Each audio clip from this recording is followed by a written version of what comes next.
In today's video, I want to break down what a private practice dietitian can do on a Friday and share some examples of some of our clients. Firstly, I want to go over the role of a private practice dietitian.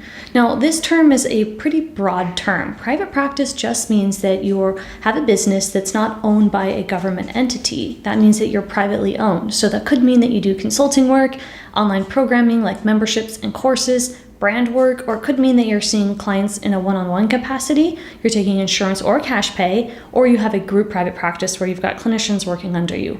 There's a lot of different definitions of what a private practice means, a private practice dietitian. So firstly, we have to define, well, what do you mean by private practice dietitian? So in this context, I'm going to be discussing any type of dietitian that has their own business. That could be that they do consulting work, or it could mean that they are doing a combination of cash pay and insurance, etc. But they're their own boss. Let's just put it that way. So when you're your own boss as a dietitian, the next question would be, how do you spend your time? And what does it mean? What does it really look like to have that flexibility that many of our clients crave?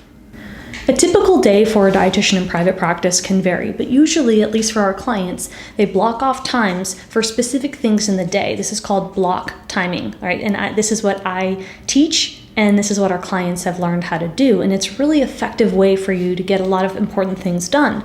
And when we work together, I help you with your ideal day schedule and make some tweaks to optimize how you're using your time so that you're able to get more important things done and prevent burnout. So what that might mean is you're blocking off a day or two for no calls. It also might mean that you're taking Fridays off, which is something that I recommend, and we've been working towards shifting to a 4-day work week here at Dietitian Boss, and we are helping our clients with that, and they've got different versions of working a shorter week as well, which is something that they really enjoy. So in order to achieve that, let's say we're reverse engineering, building a 4-day work week with Fridays off, that would mean that your work day as a private practitioner, regardless of if you offer a membership or a course or one-on-ones, would mean certain times of your day are themed. So that might mean in the morning you're working on something like a project. Maybe it's content where you need to be fresh, like you're making a video or you're creating some reels or TikToks. And then you've got a block of time in your day where you're working on admin, and it might not be a lot of time if you've got a virtual assistant, but you do need to check in, kind of see how things are going, make sure to look at some of the metrics in your dashboard. It could be looking at your conversion rates and checking your sales calls if you're taking any, or looking at your sales if you've got a course or something and you want to see how it's going. You want to check into your work email. You might need to check in on clients, and that would be considered a combination of admin and perhaps some client delivery, meaning you're checking in on your clients or your team's clients. So if you're blocking off your day, let's say your morning, a block of your morning is going to be dedicated towards doing something that you need full concentration and energy for, then you've got a small portion of time where you're checking in with your team, you've got a lunch break, and then you might have 3 or 4 hours that you're dedicated towards either seeing clients or taking intake calls, discovery calls, etc. Or if you're taking less clients, like some of our clients, you might have only 1 or 2 days a week where you're taking client calls, and then you've blocked off specifically days or parts of the day where you're not taking any client calls.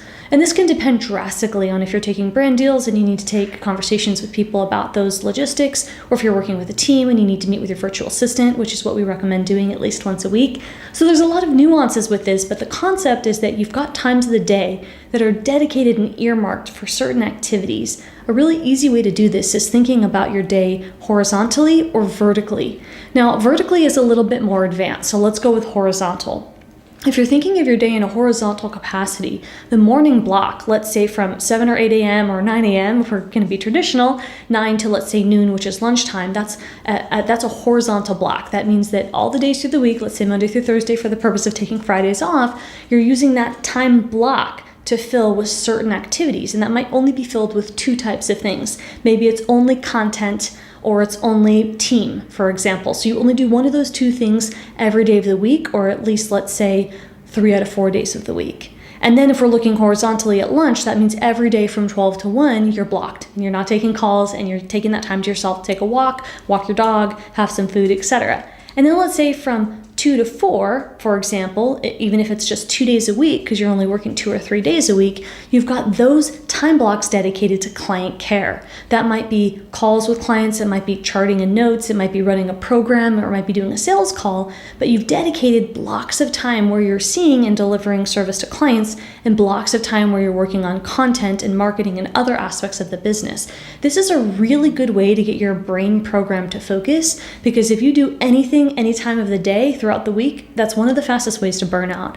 And when I first started my business, I did that. I kind of fit things in where I could because I didn't have a lot of understanding of how to better schedule my day, and I was also managing multiple tasks. So our clients learn how to design their day, how to make adjustments based on their personalities, and leave some wiggle room. And I want to share a story about one of our clients. I'm not going to share who she is because I don't know if she's giving me permission or not, but she says she doesn't like to be boxed in. And if you can relate, let us know down in the comments, and I'll consider making a video dedicated to this particular topic.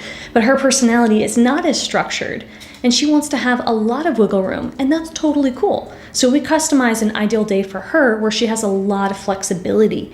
And with that, she can choose per day or per week how she wants to kind of adjust her time frame. So she might have a block of time still, but it's a lot more flexible than saying you know only dedicated to do tasks. She can choose how she wants to use her time in that particular block. So remember, there's a lot of customization with how you want to block your schedule so that you can work a 4-day work week and take Fridays off as a dietitian in private practice. You're just gonna have to take some time reflecting on what feels good for you and your business and what helps you move the needle so that you can serve your clients and at the end of the day still feel good about what you do, because finding that balance is so important in private practice. So if you're wondering what a dietitian does on a Friday, when they're able to time block, look at their schedule and their goals, define what they're doing and what they're selling, they can create a really clear schedule about how they want to manage their time, and this will allow you to take the full Friday off.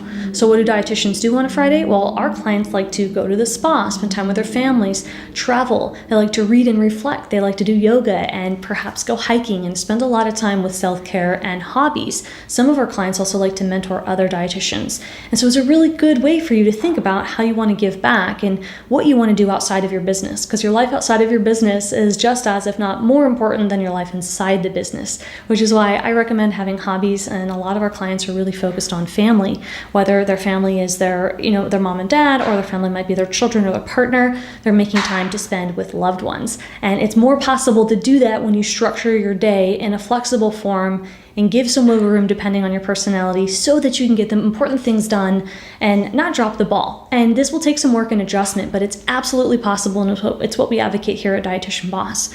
So I hope you found this video helpful, and if you're interested in learning how I schedule my day for an ideal day in my business, I want you to watch this next video to learn about my time management practices.